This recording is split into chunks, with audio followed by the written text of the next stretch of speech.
Épilation sourcil interdite, ok, mais couper le sourcil, est-ce que c'est pareil?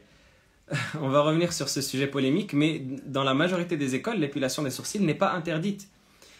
La majorité considère que l'interdiction ne s'applique pas à la femme pour son mari. C'est-à-dire il est autorisé à la femme pour son mari de s'épiler les sourcils, et c'est l'avis de Shafi'iyya, de l'école de l'imam Shafi'i et de l'école de l'imam Abu Hanifa, dans les 4 grandes écoles juridiques. Donc pour éviter les attaques gratuites, ça c'est les 4 grandes écoles juridiques desquelles la vérité ne sort pas. Dans l'école de l'imam Ahmad, qui est l'école pourtant répandue en Arabie saoudite et en Égypte notamment et dans d'autres endroits, dans l'école de l'imam Ahmed, c'est makrouh, c'est détestable uniquement, quand vous allez dans l'avis de l'école de l'imam Ahmed. Et dans l'école de l'imam Malik, ce n'est pas interdit. Donc c'est mieux que la femme le fasse pour son mari, mais ce n'est pas interdit en soi. Et dans l'école de l'imam Ahmed, justement, il y a cette chose-là qui est stipulée. Épiler, c'est makrouh, mais raser ou couper ou tailler, ce n'est pas makrouh, c'est autorisé. Donc si vous voulez les références, vous pouvez revenir au livre de jurisprudence. Et si on n'est pas marié, c'est haram.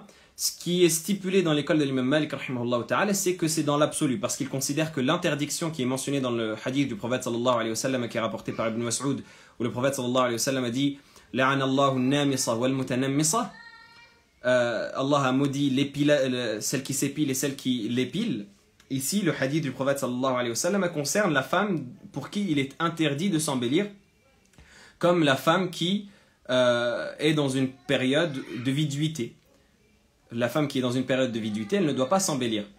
Donc c'est comme cela qu'ont interprété ce hadith-là, ceux qui le rapportent. Il faut savoir que beaucoup de personnes vont dire oui, mais ça c'est l'avis des hommes. Oui, mais ces hommes-là, ce sont eux qui rapportent le hadith. Ce sont eux qui t'ont enseigné ce hadith. Donc ce sont eux qui sont plus à même de le comprendre. Toi tu es venu et tu as simplement ouvert le livre dans la bibliothèque, tu as lu le hadith sans lire de qui il est rapporté, sans lire par qui il est rapporté, et tu as tiré de cela un jugement.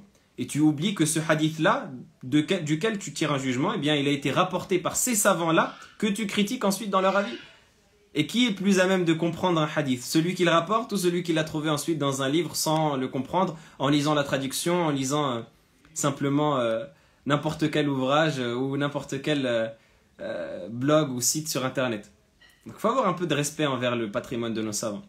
Ça, je dis ça en réponse à des personnes qui ont fait une polémique il y a quelques mois sur ce sujet-là. Si les références ne vous plaisent pas, c'est votre souci. Si vous voulez sortir de l'école ou des 4 écoles et de ce que les savants ont dit et de suivre des avis extrêmement minoritaires qui ne sont même pas dans les 4 écoles, en sachant que beaucoup de savants comme Ibn Rajab al-Hanbali, celui qui pourtant est beaucoup plébiscité par les gens qui critiquent ce genre d'avis, Ibn Rajab al-Hanbali, il a écrit tout un livre pour dire que la vérité ne sort pas des 4 écoles. Il ne peut pas y avoir de choses qui soient véridiques et qui ne soient pas dans les 4 écoles, justement. La vérité est dans les 4 écoles. Donc, et ça ne veut pas dire que le din uniquement était révélé par les 4 écoles, mais ça veut dire que les savants des 4 écoles ont tellement vu d'ijtihadat, ont tellement rassemblé de points juridiques, qu'en vérité ils ont rassemblé tout le fiqh des sahaba, et que tout ce qu'ils n'ont pas choisi et sélectionné dans leurs avis, ça veut dire que c'est extrêmement marginal et que ce n'est pas acceptable. Donc, ce hadith-là, cet avis de restreindre l'interdiction à la femme qui est en période de viduité, c'est un avis qui est dans les 4 écoles, et retourner à leurs références, il suffit de lire. Mais le problème, c'est qu'on a affaire à des gens qui ne lisent pas. On a affaire à des gens qui n'ouvrent pas de livres. Et c'est ça le grand souci qu'on a. On a affaire à des personnes qui débattent avant de lire. J'ai pas bien compris la réponse du coup. La réponse est très simple. C'est que l'interdiction concerne la femme qui est en période de viduité. En viduité, qu'est-ce que ça veut dire? Ça veut dire que par exemple, son mari est mort. Elle est veuve. Donc à partir du moment où elle est veuve, elle a 4 mois et 10 jours à respecter où il lui est interdit de s'embellir. Pour elle, par exemple, c'est interdit de recourir à ce type d'embellissement.